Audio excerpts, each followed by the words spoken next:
Now, all these are well and good, but the fastest way to move around on Blender is using shortcuts. So there are a few shortcuts that you should have in mind, and just over time, following this course or watching different tutorials, you get used to using these shortcuts. You don't need to memorize them. You just need to use them and practice so many times so it just becomes natural to you. Now, let's go back to the move tool. I like having the move tool just right here. Now, for the location, the shortcut is G. I have no idea why it's G. I have no idea why it's not L or M.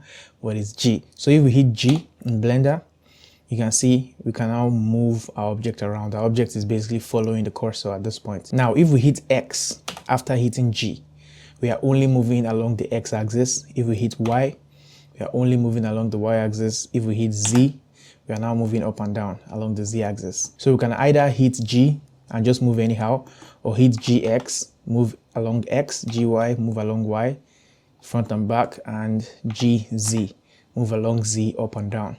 Same thing for rotation. You can hit R and we'll be able to rotate the object anyhow. R is for rotation. And we can also do the same thing we did with the tools. We can quickly do it with our keyboard, hitting RX, and now we are rotating on the X axis. RY, we are rotating on the Y axis, and RZ, we are rotating on the Z axis. Cool.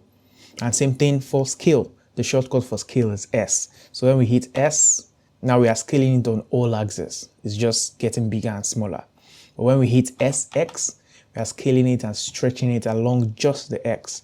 SY, we are stretching it just along the Y.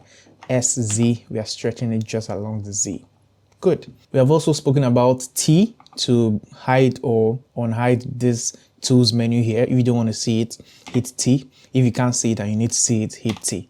And for this one here, this transform tab, you hit N. N on your keyboard pops this open or close. So if you want to be able to see these values here. And another thing here, you can do everything we just did. You can do it from this transform tab. So you can see location X is moving it along the X axis. Location Y, moving it along the Y axis. Just click and drag left, right. It's moving it along the Z axis. Same thing for rotation. Rotation X. So there are a lot of ways to do this thing that we have been doing. Blender gives you a lot of opportunities, different ways you could learn how to, move around depending on the options you have.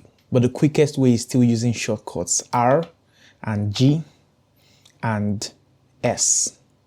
Quickest way. Another very useful shortcut is Tab. When you hit Tab, you enter edit mode for the object that is selected. So if we select the cube and we hit Tab, we go into edit mode. Remember how we went to edit mode before? We have to go up here and then click edit mode. That is that is stressful. Just hit Tab and then you've done it. Tab on your keyboard. Cool. Another obvious shortcut would be spacebar. So instead of hitting play here, this is your play button, pause and play. Instead of hitting it around here, you could just use spacebar. Spacebar on your keyboard would pause the animation or play the animation. So we don't have anything animated now, so nothing is moving, but you can see that the timeline is moving to the left and the right. Another shortcut that you'll be using every single day in Blender would be Shift A. If I hit Shift plus A, it will bring the add menu. So this is how you add new objects to your scene. So there are a lot of objects here. It might look overwhelming, but over time you get used to them one by one.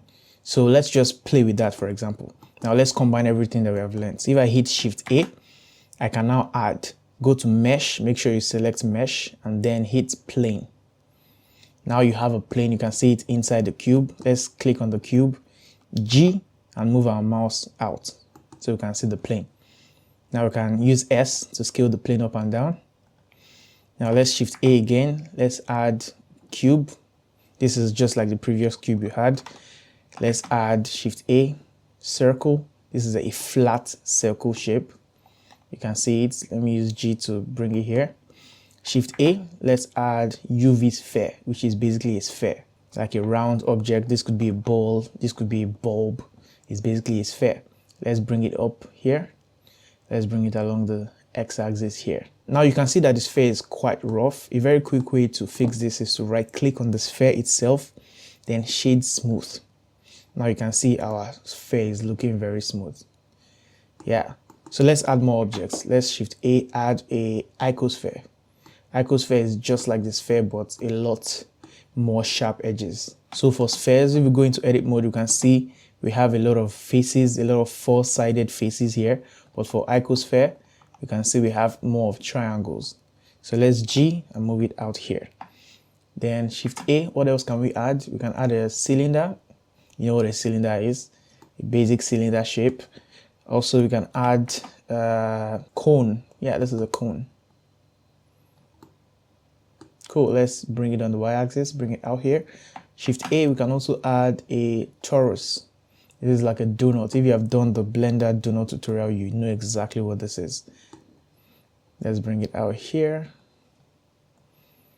And then Shift A, finally let's add a monkey. This is like a meme in Blender. If you need to just test something out real quick and you don't want to use simple shapes like cubes or spheres, you can use a monkey.